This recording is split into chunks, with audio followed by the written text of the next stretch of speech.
एक गांव में एक आलसी आदमी रहता था। वह कुछ काम धाम नहीं करता था, बस दिन भर निठल्ला बैठकर सोचता रहता था कि किसी तरह कुछ खाने को मिल जाए।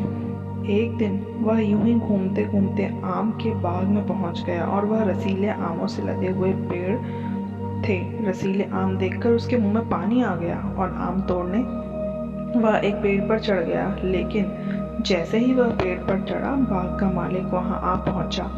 बाग के मालिक को देखकर आलसी आदमी डर गया और जैसे तैसे पेड़ से उतरकर वहां से भाग गया। भागते भागते वह गांव के बाहर स्थित जंगल में जा पहुंचा। वहां बुरी तरह से थक गया था, इसलिए एक पेड़ के नीचे बैठकर सुस्ताने लगा। तभी उसकी नज़र एक लोमड़ी पर पड़ी। उस लोमड़ी की एक टांग टूटी हुई थी और वह लंगड़ाकर चल रही थी।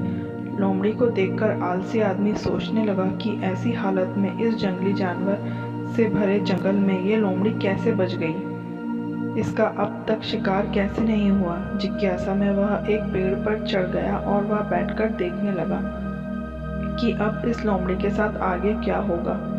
कुछ ही पल बीते कि पूरा जंगल शेर की भयंकर दहाड़ से गूंज उठा, जिसे सुनकर सारे जानवर डरकर भागने लगे। लेकिन लोमड़ी अपनी टूटी हुई टांग के साथ भाग नहीं सकती थी, वह वहीं खड़ी रही। शेर लोमड़ी के पास आने लगा। आलसी आदमी ने सोचा कि अब शेर लोमड़ी को मारकर खा जाएगा, लेकिन आगे जो हुआ वह कुछ अजीब ही था। शेर लोमड़ी के पास पहुंचकर खड़ा हो गया।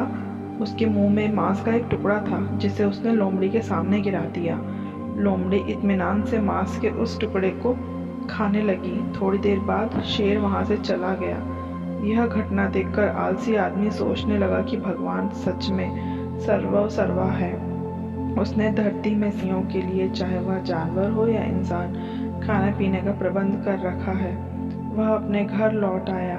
घर आकर वह 2-3 दिन तक बिस्तर पर लेटकर प्रतीक्षा करने लगा कि जैसे भगवान ने शेर के द्वारा लोमड़ी के लिए भोजन भिजवाया था, वैसे ही उसके लिए भी कोई न कोई खाने पीने का सामान लेकर आएगा। लेकिन ऐसा कुछ नहीं हुआ। भूख से उसकी हालत खराब होने लगी। आखिरकार उसे घर से बाहर निकलना ही पड़ा। घर से बाहर उसे एक पेड़ के नीचे बैठे हुए बाबा दिखाई पड़े। वह उनके पास गया और जंगल का सारा वृत्तांत सुनाते हुए बोला, बाबा जी, भगवान मेरे साथ ही ऐसा क्यों कर रहे हैं?